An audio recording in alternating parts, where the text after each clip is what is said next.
Hello दोस्तों। जैसा कि आपको पता है कि दिल्ली का इलेक्शन चल रहा है और दिल्ली का इलेक्शन ऑलमोस्ट कंप्लीट है, right? So before we talk about the political history of the Delhi, let's talk about you know ancient history of Delhi, right? जिस तरह से रोमन सिविलाइजेशन में इम्पोर्टेंस है, उसी तरह से दिल्ली का भी इंडियन सिविलाइजेशन में इम्पोर्टेंस है। और the first prime minister of India, Pandit Jawaharlal Nehru ji, says that Delhi is the grave of many empires and nursery of republic. What does it mean? It means that कि यहाँ पर कई सारे एम्पायर आए हैं, कई सारी डायनेस्टीज़ आई हैं, उन्होंने अपना एम्पायर को खड़ा किया और डिस्ट्रॉय भी हुए हैं।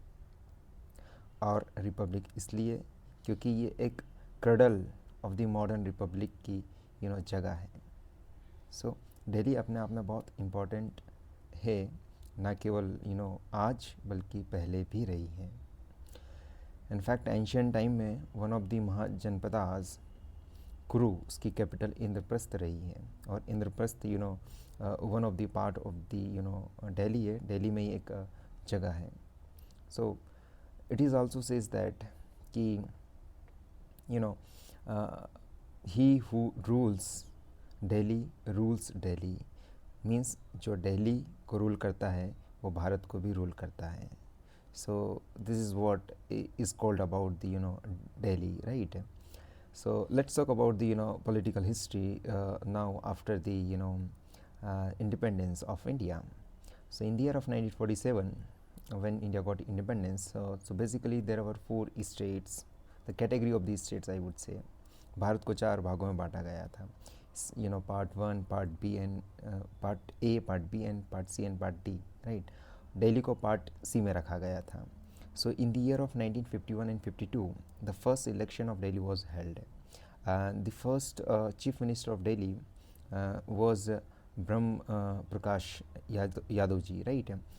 He was the first chief minister of Delhi. फिर इसके बाद में ये हुआ कि इन ईयर ऑफ 1953 में कमीशन का फॉर्मेशन किया है। उस कमीशन का नाम आपको पता होगा, that is state reorganisation commission.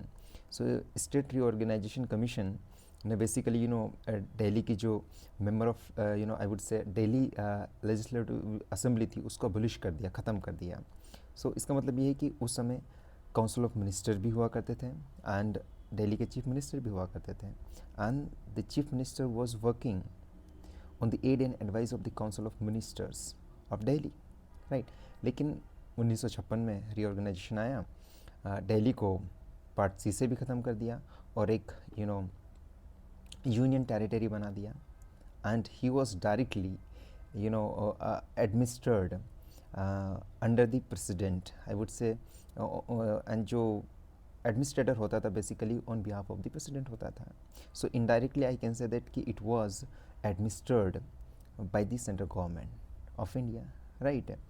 लेकिन एडमिनिस्ट्रेशन ठीक से चला नहीं, तो फिर उन्होंने सोचा कि let's make more easy administration of Delhi.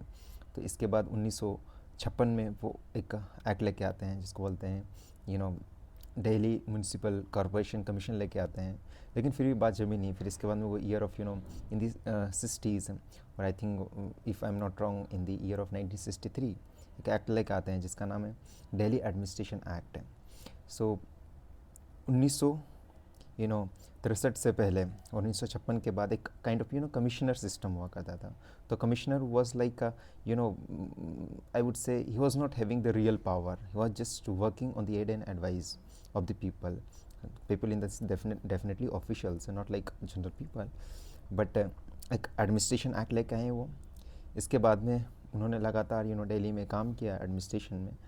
सो मोर और लेस ज़्यादा पावर हुआ नहीं करती थी, राइट? एक एग्जीक्यूटिव पावर, लेजिस्लेटिव पावर इतनी कोई ज़्यादा होती नहीं थी। सो फाइनली कमिटी बनी, right, in the year of if I am remembering the exact name of the committee, I think Balakrishnan committee. तो बालकृष्णन कमेटी ने रिकमेंड किया in the year of 18 I would से 1989 में, 1889 में इस कमेटी ने recommend किया कि दिल्ली को एक नेशनल कैपिटल ऑफ दिल्ली बनाया जाए, राइट। और इसको एक आई वुड से कि जो दिल्ली का लेजिस्लेटिव असेंबली को अबोलिश किया गया था उसको वापस से री इस्टेब्लिश किया जाए। सो उसकी बात को माना और फिर द गवर्नमेंट ऑफ इंडिया ने एक बिल लेके आए और फिर एक एक्ट बना, और उस एक्ट के द्वारा फिर दिल्ली को नेशनल टेरिटरी ऑफ दिल्ली उसको बनाया गया, NCT Delhi act in the year of 1991। और this act was brought by the 69 constitutional amendment act, याद रखना 69 कॉन्स्टिट्यूशनल अमेंडमेंट एक्ट के द्वारा लाया गया था। फिर in the year of 1993 election held होते हैं और उस समय फिर बीजेपी पावर में आती है। फिर इसके बाद में शीला दीक्षित जी आती हैं पावर में। फिर इसके बाद में आपको पता है कि जन आंदोलन होता है India against corruption in the year of 12 के आसपास, राइट, 2012, राइट। फिर इसके बाद में आपको पता ही है कि आम आदमी पार्टी का इमरजेंस होता है, फिर आम आदमी पार्टी पावर में आती है, फ्लक्चुएशन चलता रहता था, राइट है। But so far I would से कि द आम आदमी party was ruling the Delhi.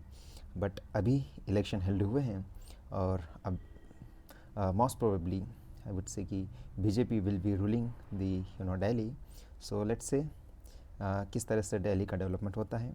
But हाँ, एक बात यहाँ पे याद रखने की है कि दिल्ली बेसिकली जो NCTA एक्ट है, ठीक है, 1991 वाला, उसके द्वारा गवर्न की जाती है, एडमिनिस्ट्रेशन उसका गवर्न किया जाता है, राइट है। So executive power, legislative power and other administration power वहीं से ड्रॉन की जाती है, right. And the most important point आपको याद रखने की आवश्यकता है कि land law and order, police, ये सारी चीज़ें बेसिकली डायरेक्टली सेंट्रल गवर्नमेंट के अंतर्गत आती है। इस बात का भी आपको विशेष ध्यान रखना है। और इसीलिए आपको पता है कि दिल्ली के CM और सेंट्रल गवर्नमेंट के बीच में टसल चलती रहती है। एंड कई बार सुप्रीम कोर्ट ने भी रूलिंग दी है, हाई कोर्ट ने भी कई बार बोला है, बट स्टिल ये टसल बीच इन दोनों सेंट्रल गवर्नमेंट और आई वुड से कि दिल्ली गवर्नमेंट के बीच में लगातार चलती रहती है। क्योंकि जो लेफ्टिनेंट गवर्नर होते हैं वो बहुत सारे ऑर्डर्स होते हैं, एग्जीक्यूटिव ऑर्डर्स होते हैं, बिल होते हैं, वो वहीं पे एकदम रिजर्व कर लेते हैं, बोलते हैं कि हम प्रेसिडेंट की एसेंट लेके आएंगे। और डेफिनेटली आपको पता है कि president is bound to work on the aid and advice of the council of ministers of the union government. तो definitely it is a kind of indirect control of the central government. So ये tussle चलती रहती है। But let's see in the I would say in upcoming 5 years किस तरह से दिल्ली में work होता है एंड डेवलपमेंट होता है। So it is yet to see, hoping for the best. So thank you for watching this video. Have a nice day.